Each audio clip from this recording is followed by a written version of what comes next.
think Peyton's numbers are going to be? Let's predict Peyton's numbers for the year: touchdown passes, interceptions, yardage, and sacks. Who wants to go first? Want me to go first? Well, Sure. see, I'm probably the least bullish on Mr. Manning at 39, but I do think the Broncos are being smart in adjusting their offense for a 39-year-old quarterback. To be successful this year, the Broncos are going to ask Peyton Manning to do no more than what he did for the Colts in 2006 when the Colts won the Super Bowl. He threw 31 touchdown passes that year, which I think led the league that year. And I think 31 touchdown passes sound about right. I think he threw 9 picks in 2006. I'm going to mark him down a little bit for age and say he'll throw 12. He seldom gets sacked 20 times or more in a season because he gets rid of the ball so quickly. But the offensive line will take some time to gel.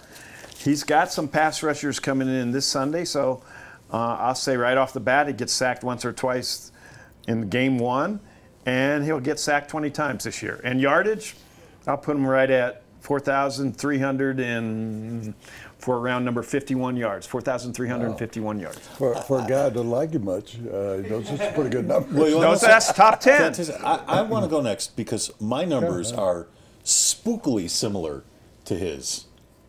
It's almost scary. I'm scared. I have him at 31 touchdown passes. Okay, that's what I got. I have him right at here. 11 interceptions. I got 12. I have him at about 4,100 yards this year. See, I'm more optimistic than you. You are more optimistic than me, and I've got him getting sacked more so than in past years. I've got him sacked 19 times because of that offensive line and because he is another year older. Okay, great minds think alike. Yeah, I guess. Now we ask Woody what he thinks. Well, that was a great point made about when he was with the Colts.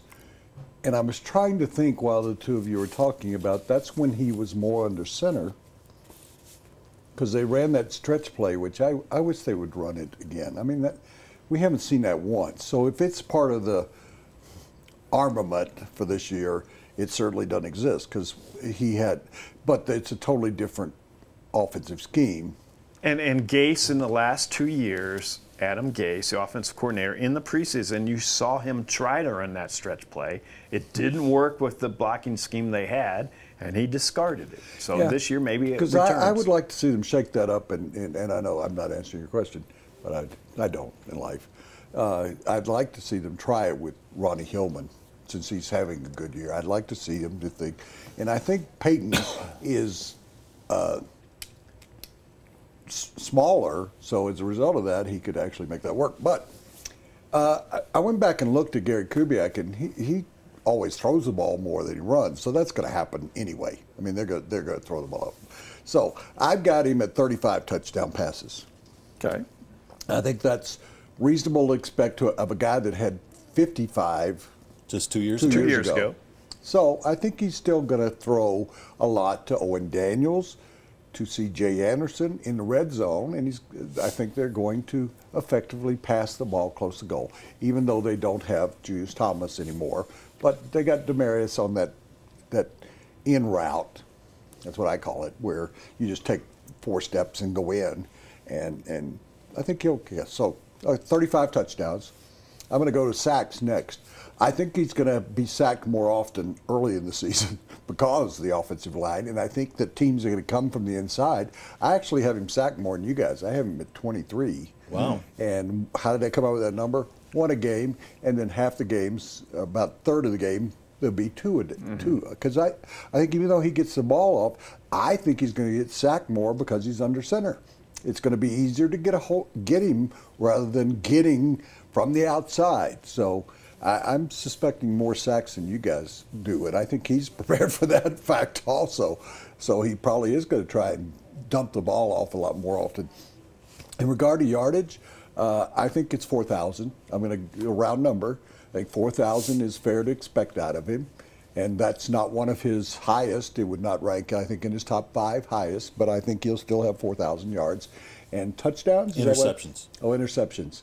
I think they're going to be up a little bit because of being under center again, and I think he's not going to be able to survey the field and check down as much and figure out how to get out of what he always told me. And you know, he doesn't check into good plays; he checks out of bad plays. That's his emphasis. So that's going to be tougher for him if indeed he's going to be under center more often. So I would guess I'm thinking 15 interceptions. So 35 touchdowns, 15 interceptions. All right. And that's a good ratio, given that the guy that one of his bosses had a lot of years where he had more interceptions than touchdown passes.